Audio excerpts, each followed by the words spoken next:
Hello, Internet. Before we hop in today to XCOM Enemy Unknown, I'm going to add a little thing right at the beginning here.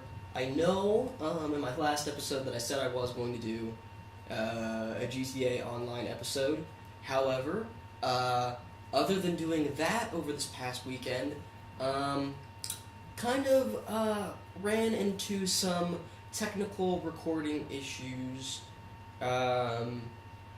Basically what that translates to is all the audio and video that we took disappeared.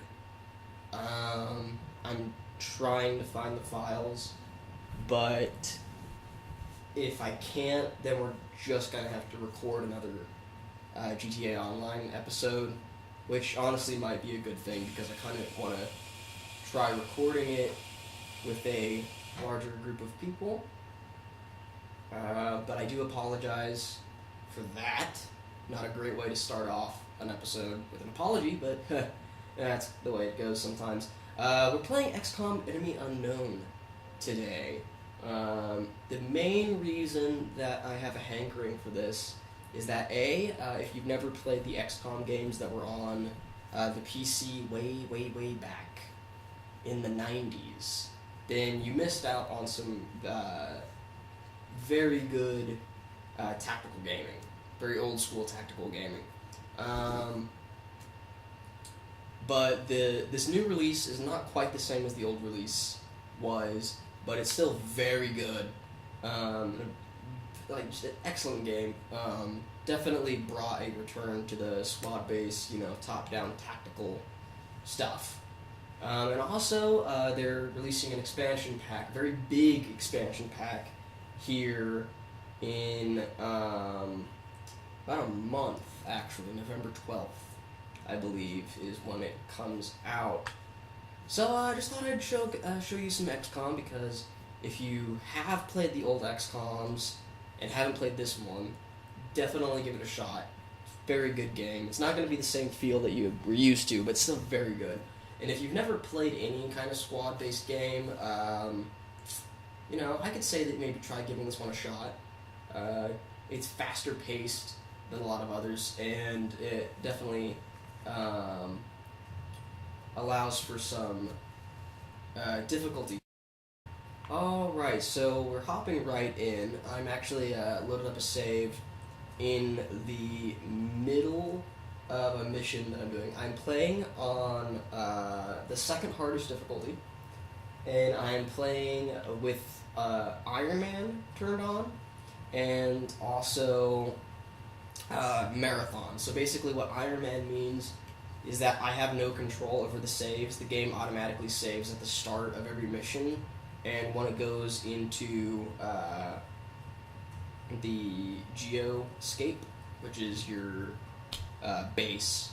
So I have no real control over that. So if someone dies in a mission, basically they're dead. I have no real say over that. I'm not off to a great start. 2 of my people are poisoned. But what also Marathon basically means is that research takes a lot longer.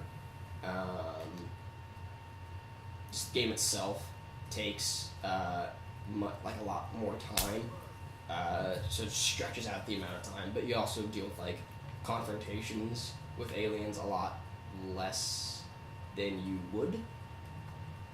So basically just made the game very, very hard for myself. So as you can see, this is definitely a squad-based shoot 'em up of sorts. In fact, we're gonna.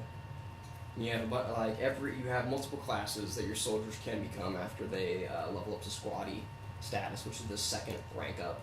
And that gives them a lot of new abilities that they can use. Your heavy has a rocket launcher, which you can use like this to obliterate cover and kind of flush out some enemies. And we have support. Support's really good for medics, obviously. And there's a lot of permutations, a lot of combinations of troop types that you should go with as you go throughout the game. you do like level up, and you can level up like how big your squad is, and the squad mates themselves level up and get new abilities, and level up and get new skills. So it's really depressing when one of your really good troops just bites it in a mission. And since I'm playing on Iron Man, that is a very real probability, actually. And since this is this style of game, basically what that means is that it's going to be a lot more informative, because it's hard to be funny over a tactical. What the fuck? Come on, brain, let me out here. Tactical game like this. So sorry, there's not going to be a lot of humor. This is just going to be more of a, hey, look at this really cool game, I think you guys should play. I'm actually, if you've watched like some of my past videos, I'm kind of trying to like feel out how exactly I want to do this. Like, I do want to do like some more informative, like, oh, look, this is how the game plays, this is, what you do, and everything. I do want to do videos like, wow, 1% chance, really? That is ridiculous. Okay. I do want to do videos that are just like a lot of fun and funny, and like, just me dicking around in the game. How does she have a 51% chance to hit the thing through a fucking wall, but the other guy had a 1%? Whatever. It's fine. It's not a big deal. I don't even care. And I go for it. And fucking live. Awesome. But yeah, I do want to do like some more informative, less comical videos paired with some videos that are obviously like the style that I have been doing, which is just a lot of comedy and stuff like that. So, just testing the waters, seeing what I like, what you guys like, and everything. Okay, let's grenade this little green fuck. So blow you away with a little action shot and everything. There we go. Anyone who's played this game on the harder difficulties, and specifically on Iron Man, probably feels my pain. I'm not like super far into it yet. I don't have any of the advanced weapons. Like, I just wanted to load like a very early look at the game, so that if you haven't played the game, you don't get that late game stuff. I'm gonna say game as many times as I can in sentences, so you don't get the late game stuff spoiled for you. Because I'm gonna say it again. I'm gonna assault your earlobes with my opinions. You should play this game. You should absolutely support games that aren't just another shooter, and like actually try to like do different game types and things. I'm not saying go out and buy Farm Simulator, although that might make a hell of a let's play eventually. Oh yay! I ran into a new enemy type. That's lovely. But yeah, try some things out. It can't hurt, or it could if you played something like a party game. But good shot. Eat it, you floater bitch. At this early juncture, you do start off, basically all that you have is a 4-man squad, and you can level that up by building a certain facility at your base that allows you to upgrade size so that you can bring more people onto the field. It's not quite the same as the original XCOM, because the original XCOM, your soldiers never became like... In this game, your soldiers can take quite a beating and are actually pretty tough to kill eventually. The original XCOM, not at all that way. Like, depending on troop placement and like if you really just fuck it up, your best troop can die in one shot, absolutely. And that's not exactly how this one works, because you do get like quite a bit of like heavy, meaty armor and like a lot of health points and big fucking plasma guns and shit. So what that means is that, like, in the original XCOM, you would bring, like, 20 soldiers onto the field and move them around. Probably not, like, super feasible as, like, basically a testing the waters new release that this game was. But still, I would have really liked to have seen that. Because I'm an absolute sucker for, like, strategy games and, like, city building games and stuff like that. Absolute sucker for it. As you may find out, the past couple of videos have basically just been me gushing over games that I like. Because I really don't want to do, like, a Dead Space 3 or a Saints Row 4 video again anytime soon. Just because I don't want to expose you guys to the annoying amounts of disappointment I can sometimes feel in stuff.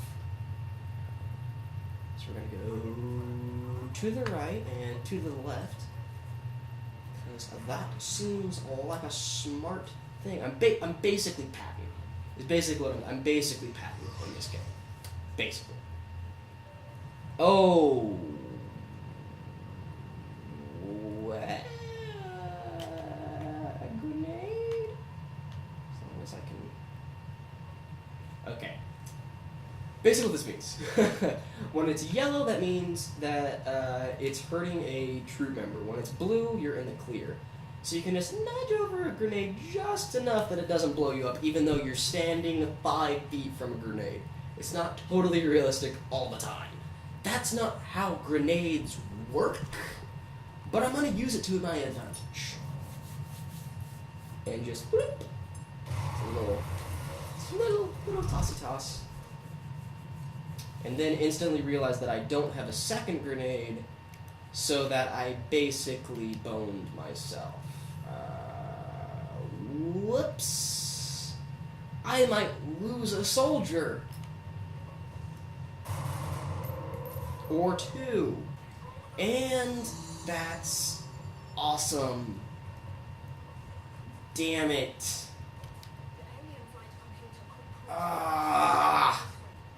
So I throw it just right. Wow.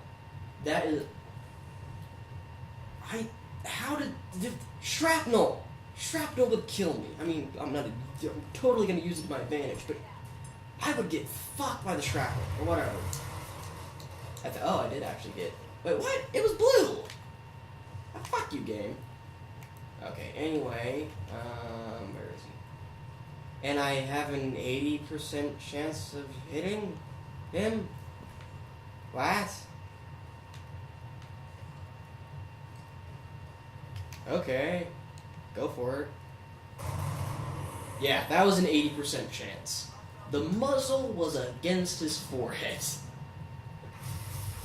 Yep, and yep. Damn it! Okay, well, I just lost a decent sergeant, and my heavy panicked, and killed it. Well, no, that's pretty good panic, actually. Well, killing 8 of them and losing 1 of me isn't bad, but that's the second soldier that I've lost in about 5 missions. So now we're going to see, as we do a awesome little flyby transition. And excuse me while I grab coffee.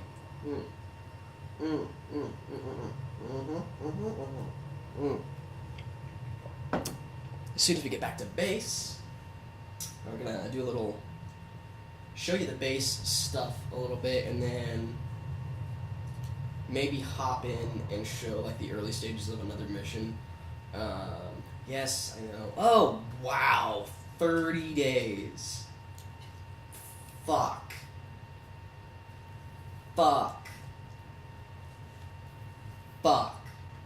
Okay, so basically what happened is that my people got injured. Only 1 person apparently didn't get shot to hell.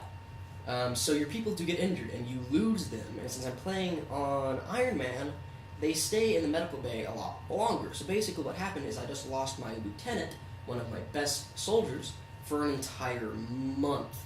So not only do you have to worry about people dying and, not being usable because of the fact that they're in the ground.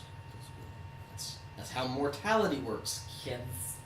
But you also have to worry about people getting injured and being completely unusable for long stretches of time. And coupling that with the fact that you don't make a ton of money in the game, like your resources are very finite and they're supposed to be finite, you don't have a ton of extra money to like recruit extra soldiers as well as do the research that you need to do and build the facilities that you need to build and build the extra guns and everything. So you get fucked very quickly, shall we say. But this little screen shows you the stuff that you've picked up. Like I picked up a couple corpses, some materials, stuff that's damaged you can sell on the black market. So that does get you a little bit of money. In fact, let's go over to the black market.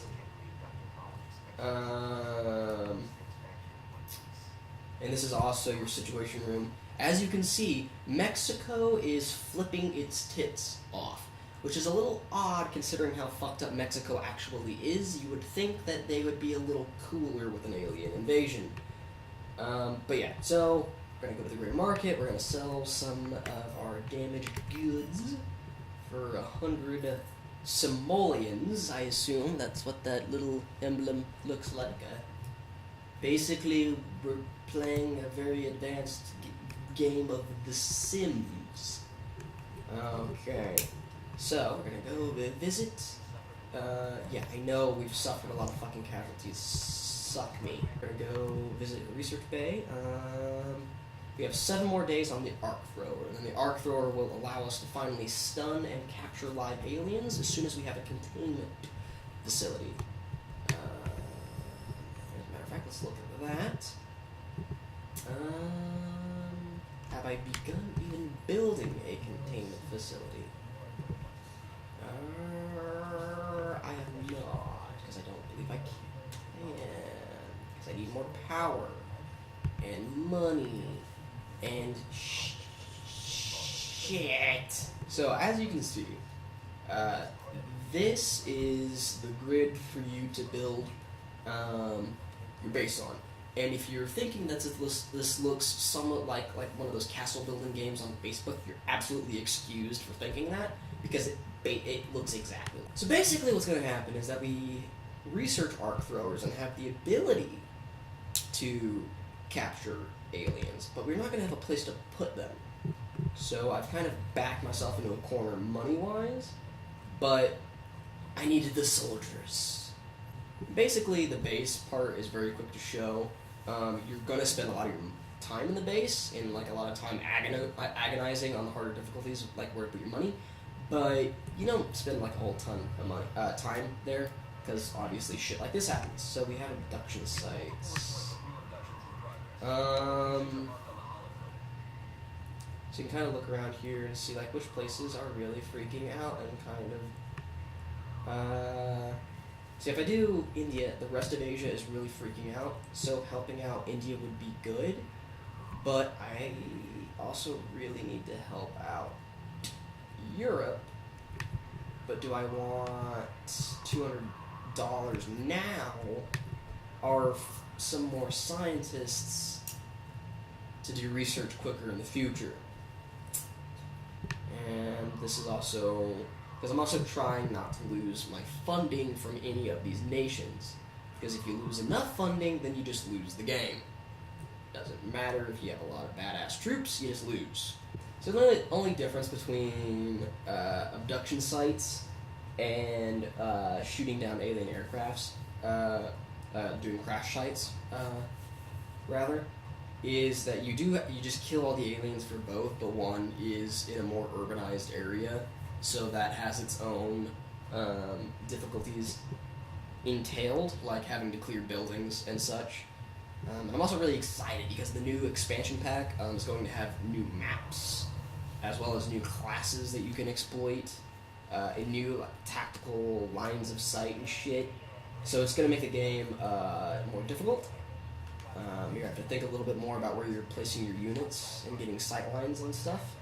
But it's also going to give you some new maps, also, because I've played every single map in this game, like, time and time again. And on the easier difficulties, don't... Oh, really? Oh, I already... God damn it. Oh, harder difficulties, folks. Oh, shit. Okay, well, way to represent America. Okay, well, that sucked. Yeah, we're gonna run gun you all the way up here. And hopefully blow this guy's face off. You have a 74% chance to... Fuck it, go for it. Thank God. Okay. Well, this mission is off to a great start. Shit.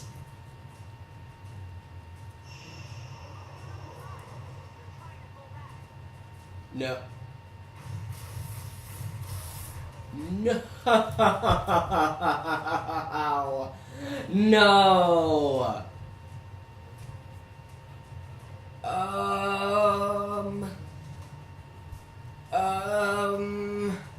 Okay. Well, that's XCOM, everybody. I'm gonna go cry into a pillow now. So I just got my entire squad killed. Thanks for watching, everyone. Have a beautiful day, and try not to get anyone killed. Goodbye.